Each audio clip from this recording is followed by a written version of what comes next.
And no, now the system is definitely being exposed, and I think we are at, we're at an ugly truth phase of history that we're just gonna have to go through. Like this is just part of the process. We don't get to a better world without understanding the one that we're in right now. Hmm. Yeah. Yeah. All right. So going back to relationship. Okay, we keep taking such serious turns, and all we're trying to do is talk about love. All right, go on. It's fun though. One of the questions that I had for you, Padmini, is Mm, regarding breakups. yes. They hurt, and they hurt badly, but apparently there's a best part of breakups. So what are the best part of breakups? I mean, you get hotter. You get You get hotter? hotter, you get fitter, like you get thinner, like yeah, like you always like I was not expecting that, but I like it. Yeah. you always look better. I think by the time you're in a bad relationship or that relationship is, disintegrating or degenerating, whatever. It always takes a lot out of you physically, mentally, emotionally, psychically. Like these things are painful. So I think like the breakup time, a number of things have happened. Usually I become more social because relationships take up a lot of time. And so you're not, at least in my case, I haven't been as social as I've wanted to be because you're juggling more. So it's like I become more social again, which is always a good time. And and I often make a lot of new friends during that period. So it's not just that like I really like go back to my roots, but like I also like I often try new things. I get experimental. It's always like this big phase of sort of like spiritual awakening. I always level up after a breakup. Like it is very, very interesting. And I think like, I obviously there are times when you're moping around at home as well. And, it goes through phases. The first week is not the third week, is not the second month. Like, but I often find that like I end up getting healthier. And I think like, some of the things to make sure you do, like don't stop working out. Like that is when you are actually in like when you are in that in such deep emotional pain and stuff, or anger, resentment, whatever, bitterness, like you're feeling embarrassed, your feelings are hurt, your self-esteem is hurt. Make sure you keep working out. That is super, super important. If you want to indulge for a little here and there, go ahead, but like make sure you don't let yourself go, because that's super important. The pain of a breakup can be sped up if you're physically active.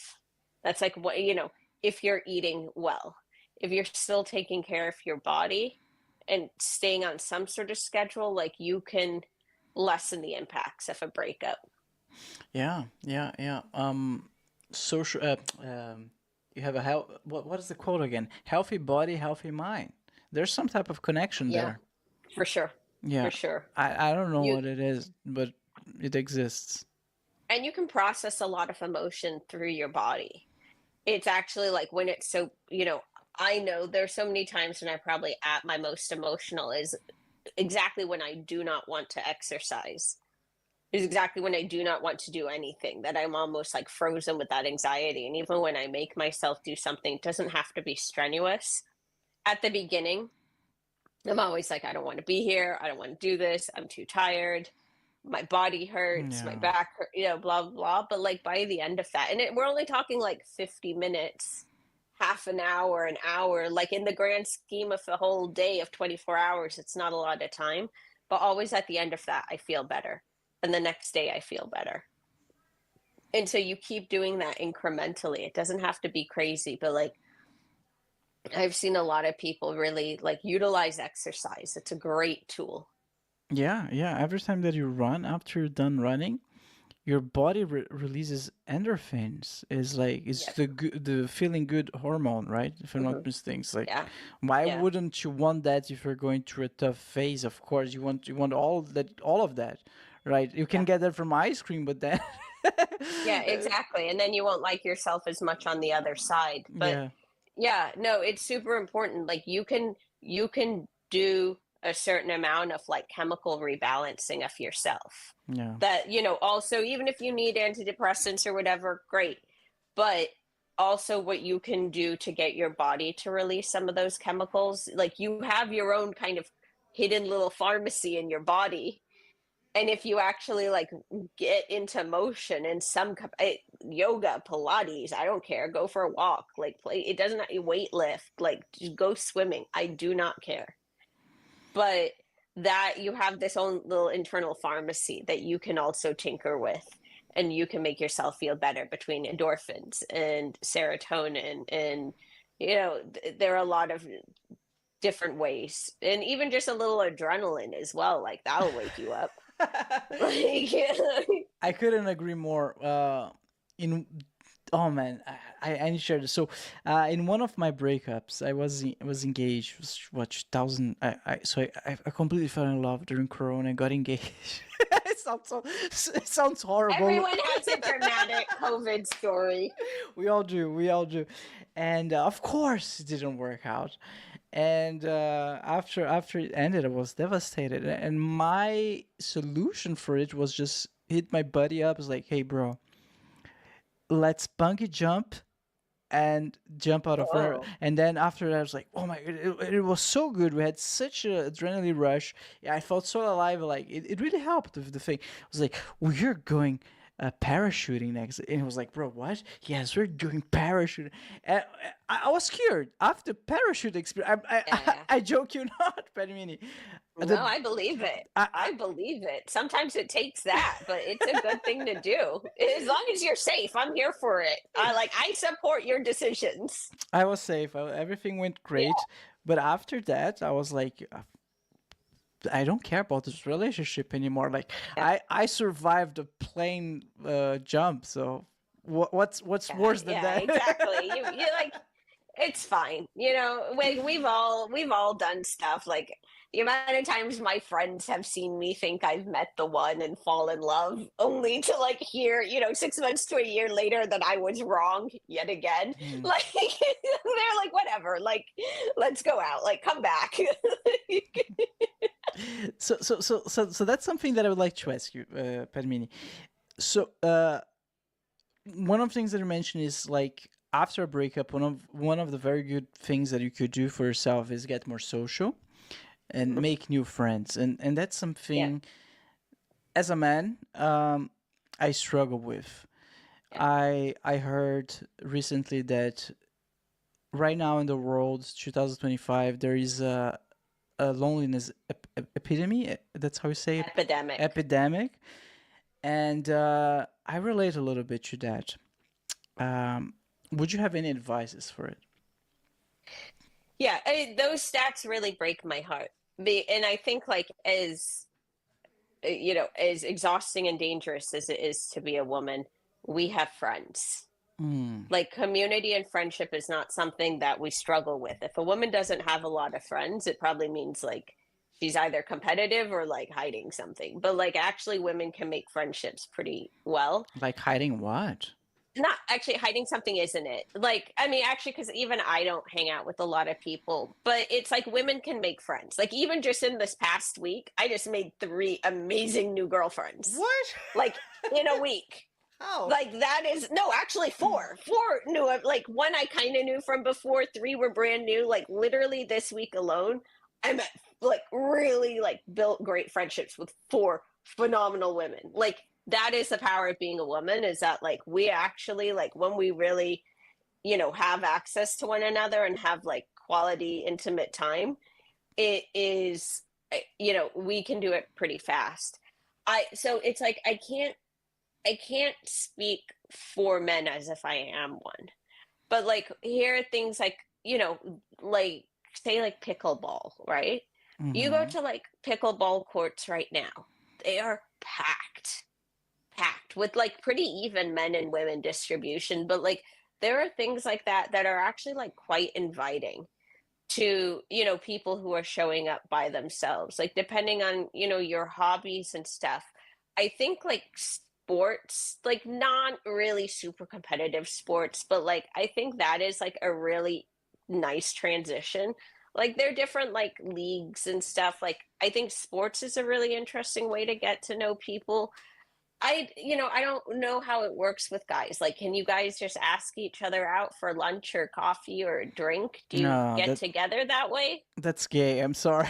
See, but that's the thing is like that's exactly what women do. That's how our friendships are built. See, it's like that own internalized like, you know, that homophobia that men carry so deeply that they actually punish themselves. It's like that how did I get to know four amazing women? I had lunch and dinner with them. But so let me see, understand. You just randomly invited people that you vibed with uh, at the pickleball game? No. No? I'm just using that as an example. Ah, okay. These women I met in different, like I met them two. So one woman and she and I sit on the same committee of a charity. We've always liked each other. We've always had a good repertoire, but like we've never spent one-on-one time together. We've known each other for a year. That was the first time we spent one-on-one time together, but like we already knew each other and liked each other enough, but like it was a very intimate 2 hours where we really got to know each other and even, started strategizing stuff to do together in the future, like business wise. Another woman I met through a women's network, through a professional network, and she was recommended because I was looking for certain services that she provided. So we got together for lunch. Fabulous. Like really hit it off, super smart, very dynamic woman. One way or another, like she'll definitely become a friend and I hope we get to work together. Another woman I met 2 weeks ago at a women's professional event. And she and I just vibed, and it turned out we didn't live that far from each other. We exchanged numbers. We stayed in contact. Women stay in contact. And so then she pinged me, and we got together for a drink the other night, had a fabulous time. Again, like women are, we cover a lot of ground in a very short amount of time. So, like, give two women like 2 hours together, and like they will do a year's worth of like friendship in that 2 hours. And so she and I really hit it off, had a brilliant time together. Then out of the blue, she pinged me and she was like, "Hey, I'm going to this event." It was another kind of like professional event. We went, her best friend joined us. Her best friend's amazing.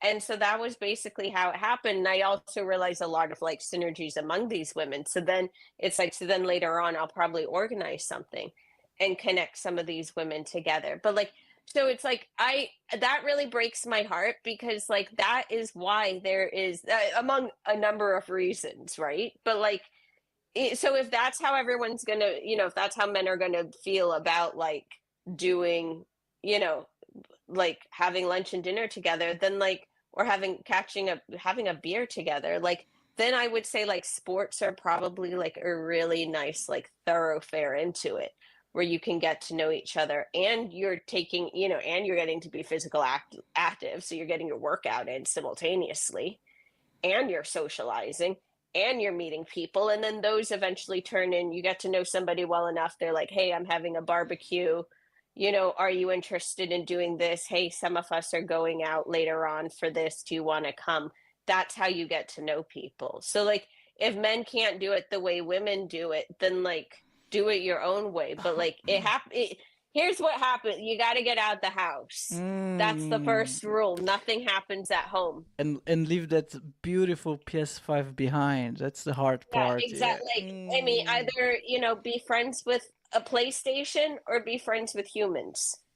Like you gotta really be honest about how like are if you're happy just playing PlayStation, then do it. But then don't complain about being lonely. Yeah, you just described 90% of all men out there. But and then they wonder why, like, you see, the thing is right now, I feel like women's relationships are getting even stronger.